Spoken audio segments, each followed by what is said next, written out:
Alınır asetilin, üstəgəl kalium permanganat, alınır oksalat turşusu, indi sizə turşenk turşusu yedirtmişsiniz. Bəli, o.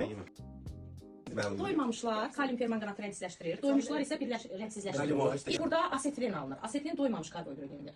Ona göre biz gözləyirik ki, rəngsizləşdirəcək, bənövşəyi rəng itəcək. Reaksiyanın başlanması üçün kalsium karbid. Kalsium karbid, gördüyünüz belə bərkimiş sement oxşuyur, belə bir maddədir. Biz bunu atacağız suyun içərisinə, reaksiya başlayacaq. Yox, adi soyuq sudur, isti deyil.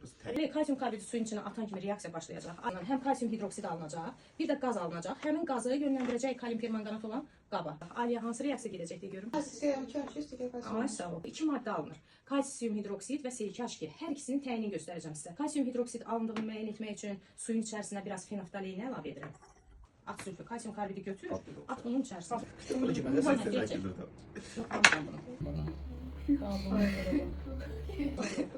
Üzüm istədi qaçsın. Uşaqlar görürsünüz, həmin anda reaksiya başladı və qabda fenolftalein var idi deyə. Biraz çəhrayı oldu. Fenolftaleyini biraz da artırıram.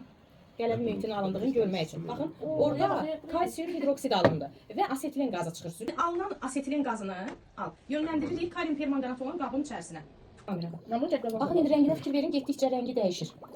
Böyle kırmızı olur herhalde. Qonur rəngi alınacaq. Niyə? Alınır asetilin, üstəgəl kalium permanganat, alınır oksalat turşusu, indi sizə turşenk turşusu yedirtmişsiniz. Bəli, o. Üstəgəl mangano 2, üstəgəl kalium OH. Rəng gördüyünüz kimi getdikcə qonurlaşdı. Qonurlaşmanın səbəbi odur ki, qonur rəngli mangano 2 alınır. Mangano 2 də çöküntüdür. Birazdan qoyacağım kənarda çöksün. Çökəndən sonra görəcəksiniz ki, su tamamilə rəngsizləşir. Asetilin yanıcı qazdır. Bütün qaynaq işlərində asetilindən istifadə olunur. İndi necə yandığını görəcəksiniz və hisli alovla yanır. Hisli alovla yanmanın səbəbi ümumiyyətlə alkinlərdə karbon kütlə payı çox olduğuna görə havada olan oksigen yanmaya kifayət etmir və hisli alovla yanır. Baxın, gördünüz, hisli alovla yanır. Hissi görürsünüz yəqin. Artık bunlar görüyoruz. Haşça alıyoruz. Üstüne harcı oksit.